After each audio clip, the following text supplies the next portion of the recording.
而家輪到講屬兔嘅啦。屬兔嘅話咧，今年咧嘅吉星咧有天德啦，有福德啦、福星啦，同埋天喜喎。咁喺事業方面咧，呢一年咧都會係比較好嘅。咁喺財運方面咧，即係有都唔錯嘅，亦都有賺大錢嘅機會。喺工作方面咧，亦都會有貴人嘅出現嘅。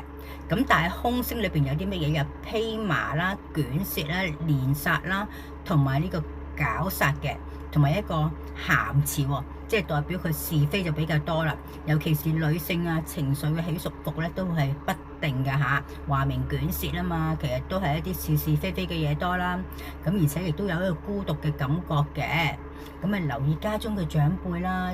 咁亦都可以出席多啲喜慶嘅嘢嘅，咁啊喺做運動方面啊都要做多啲啦，因為事實上都有呢一個絞殺啊，同埋呢一個披麻啊嘛，咁即係話代表身體都會有啲問題啦，咁亦都注意家中嘅長輩嘅嚇，咁好啦，咁應該要做啲乜嘢咧？咁今年嘅喉嚨啊或者氣管咧都會出現少少嘅問題嘅喎，咁都要保養啦。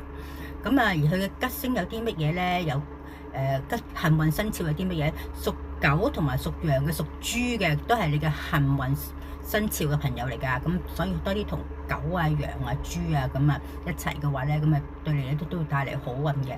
咁而幸運顏色方面咧，有黃色咧同埋啡色嘅。咁有黃色同埋啡色喎。咁啡色嘅話，咁梗係着多啲黃色同埋啡色嘅衫啦，係嘛？咁呢啲都對你帶嚟會好運嘅。咁黃色同埋啡色，咁啡色有啲乜嘢啊？咁當然梗係會有呢一個。